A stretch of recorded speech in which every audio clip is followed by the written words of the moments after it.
السلام علیکم۔ تو میرے پیارے دوستو، آج ہم پھر آپ کے لیے لے کر آئے ہیں آدم علیہ السلام کے واقعے کے بارے میں کچھ خاص معلومات، جیسے کہ حضرت آدم علیہ السلام کی اولاد کے بارے میں، اور ان کے کچھ بیٹوں کے نام اور کچھ بیٹیوں کے نام، اور حضرت آدم علیہ السلام کے وارث کون تھے۔ تو ویڈیو بہت ہی پیاری ہونے والی ہے، ویڈیو کو آخر تک دیکھیں، اسکپ بالکل بھی نہ کریں۔ تو چلیے ویڈیو کو شروع کرتے ہیں۔ حضرت آدم علیہ السلام کی کل کتنی اولادیں تھیں؟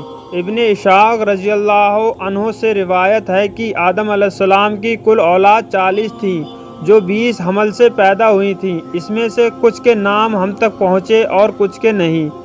15 بیٹوں اور 4 بیٹیوں کے نام ہم تک پہنچے ہیں، جو اس طرح ہیں۔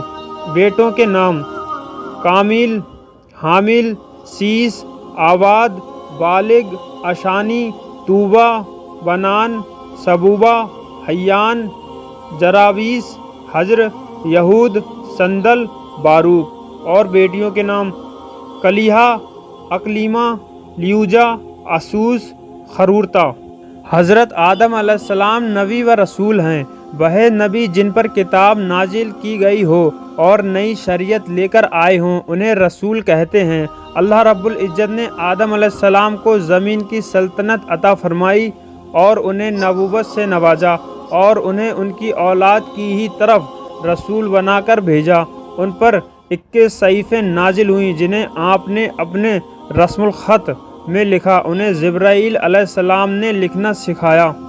ابو ذر غفاری رضی اللہ عنہ سے روایت ہے کہ ایک بار میں مسجد میں داخل ہوا تو وہاں رسول اللہ صلی اللہ علیہ وسلم اکیلے بیٹھے ہوئے تھے۔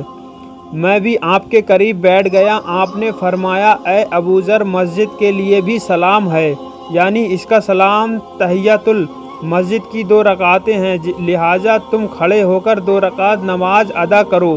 میں 2 رکعت نماز ادا کر کے دوبارہ آ کر بیٹھ گیا۔ عرض کیا، یا رسول اللہ صلی اللہ تعالیٰ علیہ وسلم، آپ نے مجھے نماز پڑھنے کا حکم دیا، یہ بتائیے کہ نماز کیا ہے؟ آپ نے فرمایا، بہترین چیز ہے، زیادہ ہو یا کم۔ آپ نے پھر ایک لمبا قصہ بیان فرمایا۔ اسے سنتے ہوئے میں نے پوچھا، اس میں انبیاء علیہ السلام کتنے ہیں؟ آپ صلی اللہ تعالیٰ علیہ وسلم نے فرمایا، 1,24,000۔ پھر میں نے سوال کیا، اس میں رسول کتنے ہیں؟ آپ صلی اللہ تعالیٰ علیہ وسلم نے فرمایا، 313۔ پھر میں نے عرض کی، پہلے نبی کون ہیں؟ آپ صلی اللہ تعالیٰ علیہ وسلم نے فرمایا، آدم علیہ السلام ہیں۔ میں نے پوچھا، وہ رسول تھے؟ آپ صلی اللہ تعالیٰ علیہ وسلم نے فرمایا، ہاں، اللہ تعالیٰ نے انہیں اپنے دست قدرت سے بنایا، پھر اپنے سامنے کھڑا کر کے گفتگو فرمائی۔ یہ بھی کہا جاتا ہے کہ ان پر نازل ہونے والے صحیفے 21 برقوں میں لکھے ہیں۔ حضرت آدم علیہ السلام کے وارث کون بنے؟ جب آدم علیہ السلام کی عمر 130 سال ہوئی تو حوا علیہ السلام کے بدن سے سیس علیہ السلام کی پیدائش ہوئی۔ ان کی پیدائش حابیل کے قتل کے 50 سال بعد ہوئی۔ ابن عباس رضی اللہ عنہ سے روایت ہے کہ آدم علیہ السلام کے سیس علیہ السلام اور ان کی ایک بہن گرورہ پیدا ہوئی۔ ان کی پیدائش پر جبرائیل علیہ السلام نے فرمایا کہ یہ اللہ کا عطیہ ہے، جو کہ حابیل کا بدل ہے۔ انہیں عربی زبان میں سس، سریانی میں ساس، جبکہ عبرانی میں سیس کہتے ہیں، اور آپ ہی حضرت آدم علیہ السلام کے جانشین بنے۔ ابو ذر غفاری رضی اللہ عنہ سے روایت ہے، میں نے عرض کیا، یا رسول اللہ صلی اللہ تعالیٰ علیہ وسلم، اللہ تعالیٰ نے کل کتنی کتابیں نازل فرمائیں؟ فرمایا، 104، اور حضرت سیس علیہ السلام پر 50 صحیفے نازل ہوئے، اور اب انسانوں کا شجرہ سیس علیہ السلام سے ہی ملتا ہے، باقی آدم علیہ السلام کی نسل ختم ہو گئی تھی۔ حضرت آدم علیہ السلام کا جنازہ بیان کیا جاتا ہے کہ حضرت آدم علیہ السلام اپنی وفات سے پہلے 11 دن بیمار رہے۔ انہوں نے اپنا جانشین اپنے بیٹے سیس علیہ السلام کو بنایا اور ان کے لیے ایک وصیت نامہ لکھوایا، اور اس کے سپرد کر کے اسے قابیل اور ان کی اولاد سے چھپانے کا حکم دیا، کیونکہ قابیل نے اپنے بھائی کو حسد کے باعث قتل کیا تھا۔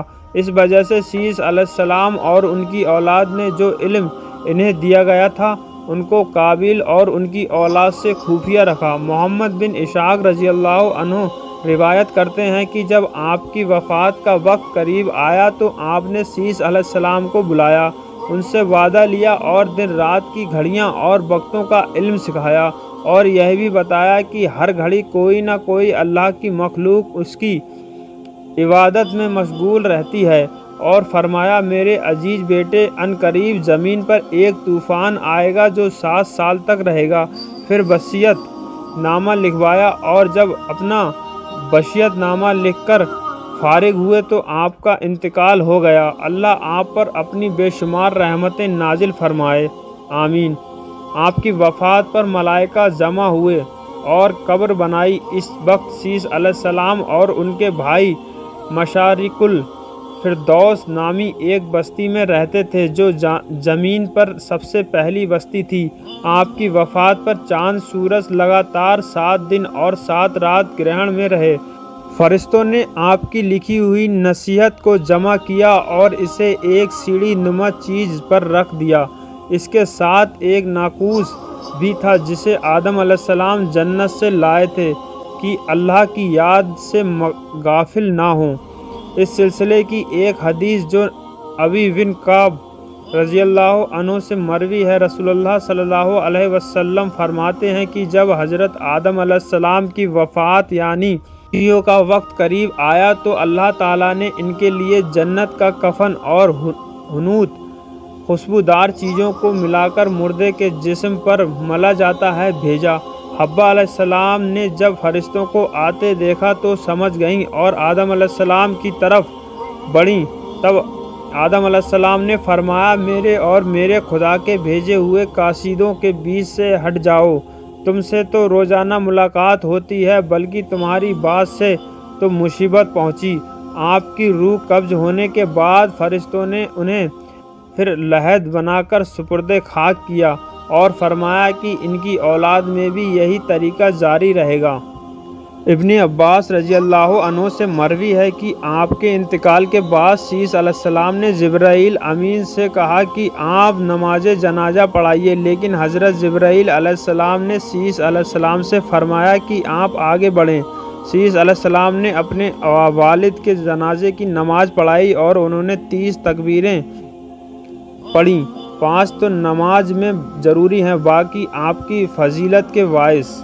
اور آدم علیہ السلام کے دفن کرنے کی جگہ۔ حضرت آدم علیہ السلام کے دفن کی جگہ پر علماء میں اختلاف ہے۔ کچھ اہل علم کا کہنا ہے کہ آپ کو جبل ابی قیس کی ایک غار میں دفن کیا گیا جو مکہ میں ہے، جسے غار الگنج کہا جاتا ہے۔ حضرت ابن عباس رضی اللہ عنہ سے روایت ہے کہ طوفان نوح کے وقت حضرت نوح علیہ السلام نے آپ کے جسد مبارک کو کشتی میں رکھا، اور جب طوفان تھم گیا تو آپ نے کشتی سے باہر نکل کر آدم علیہ السلام کو بیت المقدس میں ایک مقام پر دفن کر دیا۔ آپ کی وفات جمعے کے دن ہوئی تھی۔